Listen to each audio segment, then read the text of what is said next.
Hi, welcome back, WJZ at 9. We are in Meadow Mill, which is not all that far away from Television Hill, by the beautiful Jones Falls itself, underneath the beautiful Jones Falls Expressway. Jenny Egelman, welcome to WJZ at 9. Ellen Coy, welcome. Thank you. They're the owners of Handcraft Happy Hour. I need to apologize about something, because we've got this nice setting surrounded by quilts, and we're going to be talking about quilts you can hang and quilts you can wear coming up shortly. And the ladies decided to get themselves a cup of coffee because I had a cup of coffee. Your cups are beautiful.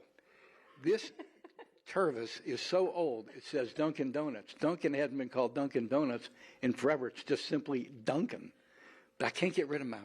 You're representing the Ravens. Yeah, I mean, at the end of football... Baltimore, At the end of football season, maybe, but that's my security blanket. So anyway, I apologize. What was that? That's our squad. That's our squad. So anyway, I apologize for the Tervis, but it's a nice setting in here this morning. How long have you been in business? We've been a brick and mortar for 2 years. I was online before that for 3 years. And we're talking quilting. Look at what you're wearing. That's wild. Yeah, this is my quilt coat class. I just finished taking the class myself. So I quilted the fabric and then sewed it all together into a coat. You all were telling me that sewing has just made this dramatic resurgence. It certainly has. A lot of younger people are coming back to sewing, either like thrifting and upcycling clothes. They love quilted coats and garments and just the creativity and everything to do with it. Okay, so your website is? Handcrafthappyhour.com. And you can find on the website all the things that you offer, all the classes that you offer. Yes. But I said to you, we're talking advanced stuff or like, how to sew a button on. And you said... We can teach you how to put your button on. We have hemming classes. This is a Kwandi. We teach Kwandi and quilting, bags, you name it. So when is it too early to start? I took my first sewing class when I was 10. 10 Really? years old, yep. I made my first pair of shorts when I was 10 years old. I started knitting when I was 8. But Our kids' classes. Our kids' classes start at 7? 7? Yeah. Yeah. We have a group of kids that come every Thursday night, and the youngest is 7. That is pretty wild. Mm-hmm. We found out about Handcrafted Happy Hour because I read a lot of articles. That's how we get a lot of our ideas. Mm-hmm. And I kept seeing things about knitting, which led to sewing, which led to quilting. I'm going, wow, is it making a resurgence, or has it always been there and it just fell off the radar? It's always been there, and I don't think it fell off the radar, but I've been in the industry for so long, so I don't know. But it has had a resurgence since COVID. Got it. Yeah. Got it. All right, we'll have more coming up next half hour. All right, let's get a last check-in with Marty Bass. Yes, Marty, you are showing off. Ooh, what is that? Is a cool looking quilt. That looks like a cassette. Well, we left everybody with a question about 7 minutes ago, and it's like, what are the objects on that quilt? Does anybody in Studio A have a guess?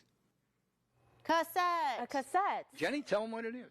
Cassette tapes. They got it. They got it. Ding, ding, ding. Winner, winner, winner.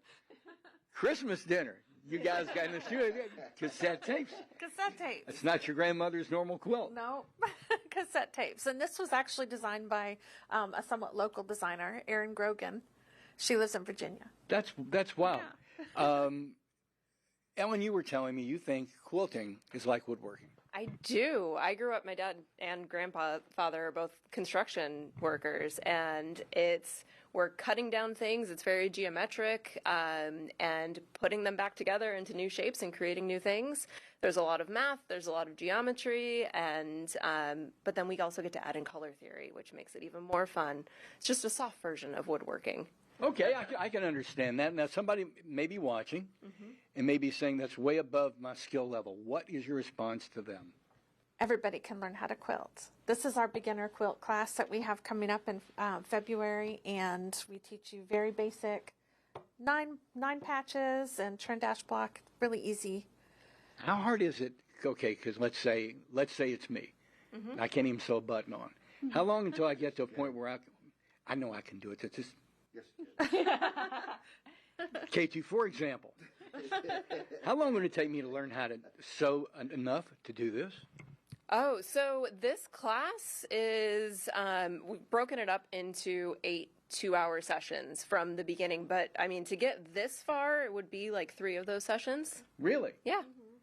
Yeah, you have to learn the basics of the machine and then how to just cut the fabric, and it's mostly straight lines. And then it's just a lot of creativity.